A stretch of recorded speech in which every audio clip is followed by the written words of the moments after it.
I want you to picture something with me for a second. You've finally retired after grinding it out, working hard for 40 years. The daily commute is totally over, the alarm clock is permanently turned off, and your pension, retirement savings, and investments are finally there to support you. It's that ultimate clock-free existence we've all been told to strive for, right? Complete and absolute freedom to just relax forever. Sounds like an absolute dream.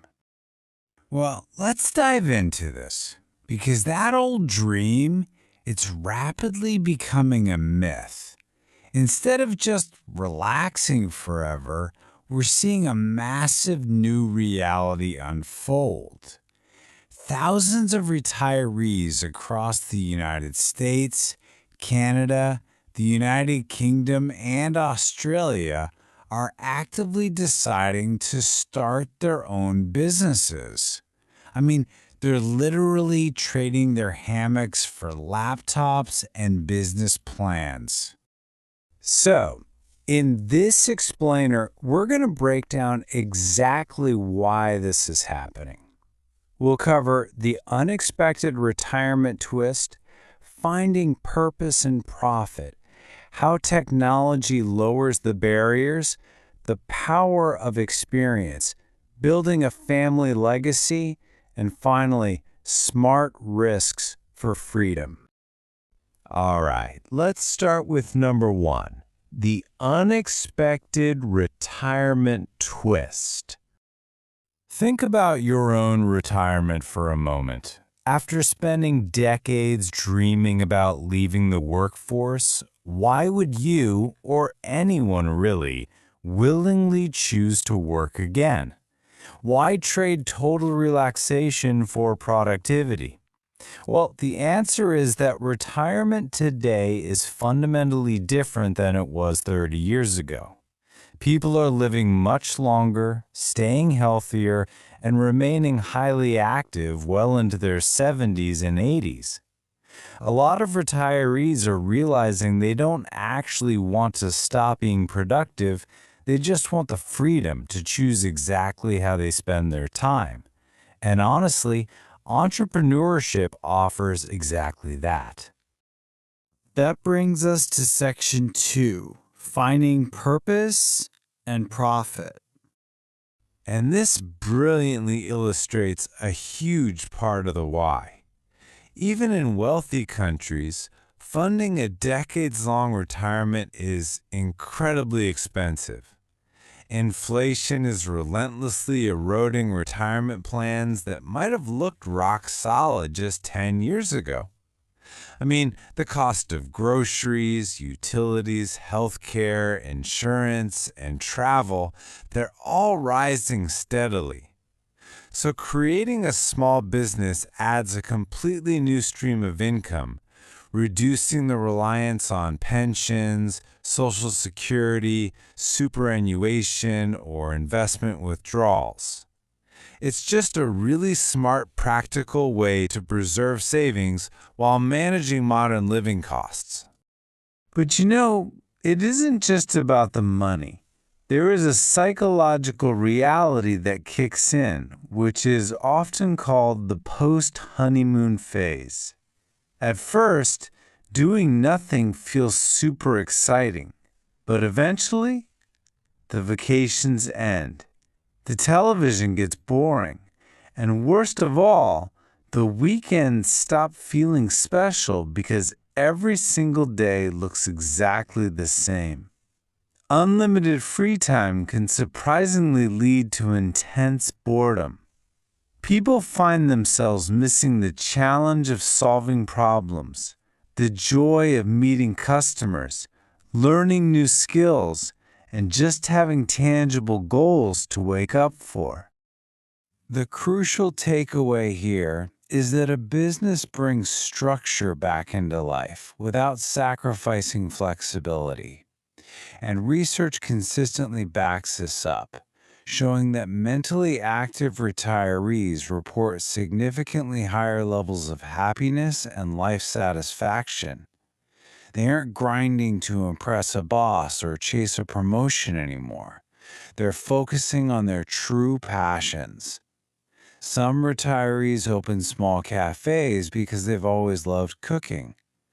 Others start gardening businesses, woodworking shops, photography studios, online stores, consulting firms, or even travel businesses. It's all about finally doing what they actually want to do. Let's move to Section 3. Technology lowers the barriers. Think about what it took to start a business 20 years ago. It meant renting a physical storefront, dealing with a mountain of paperwork, hiring employees, and risking a massive amount of capital. It was a high-barrier game. Today, you can literally launch a global enterprise from your living room with nothing more than a laptop and an internet connection. The physical and financial walls that once made entrepreneurship difficult have essentially vanished.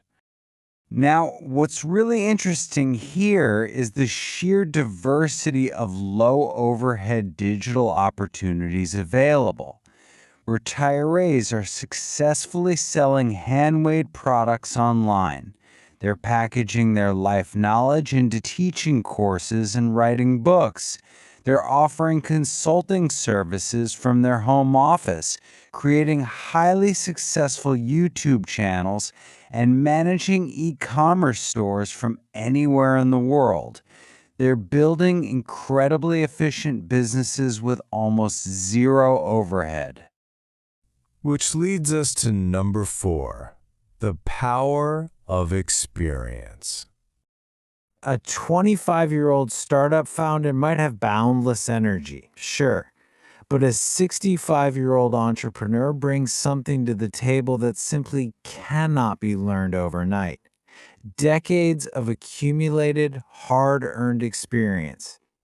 They already know how to solve complex problems, negotiate effectively, manage finances, lead teams, and deeply understand what customers want.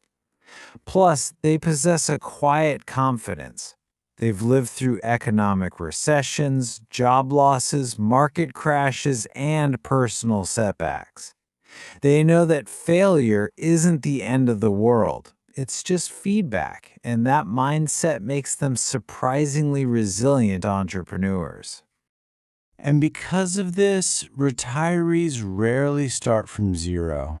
They simply pivot the skills they've already mastered over a 40-year career into lucrative, flexible new roles. An engineer easily transitions into an industry consultant. A teacher can launch a highly sought-after educational coaching business.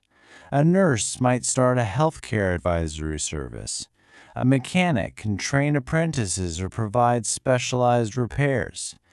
They are literally leveraging a lifetime of intellectual capital to build a business that operates on their exact terms. Now for Section 5, building a family legacy. They don't just want to leave money, they want to leave something meaningful. This is such a powerful quote because it really gets to the emotional core of this trend. Many retirees want their final act to be a living, breathing part of their family story. They're building businesses that provide income for future generations, and in many cases, creating companies that actually employ their children or grandchildren. It becomes a beautiful, multi-generational project that connects the family in a shared purpose. And we definitely can't ignore the broader social impact here. Loneliness is one of the most silent but significant challenges for retirees today. Leaving the workplace often means losing daily conversations and connections. Running a small business, whether it's chatting with clients online or serving customers in a local community, rebuilds that social engagement. It keeps people actively tied to the world around them, meeting new people and feeling valued. Finally, Section 6. Smart Risks for Freedom. To be perfectly clear, the goal here is absolutely not to join hustle culture. These retirees aren't trying to build the next massive tech conglomerate or work 80-hour weeks. No way. Success in this context is measured entirely by freedom, flexibility, and fulfillment. It's simply about generating enough income to fund travel, support hobbies, or help out the grandkids, all completely on their own terms. And to ensure it stays enjoyable, financial experts recommend a few incredibly practical, risk-averse steps. First, fiercely protect your existing retirement savings. Second, avoid taking on any unnecessary debt to fund the venture. And third, start part-time to test the idea out steadily. Make sure there is enough cash to cover living expenses if the business grows slowly. The most successful retirement entrepreneurs don't gamble everything. They use their immense patience and experience to build steadily and safely. So, as we wrap up, I want to leave you with this provocative thought. What meaningful work will you build with your freedom? Retirement isn't about stopping work, it's about finally gaining the freedom to choose work that truly matters to you. It doesn't have to be the end of your productive years. For millions of people, it's actually just the beginning of the most exciting and rewarding chapter of their lives. Thanks for joining me on this explainer, and I hope this gives you a completely new perspective on what your second act could look like.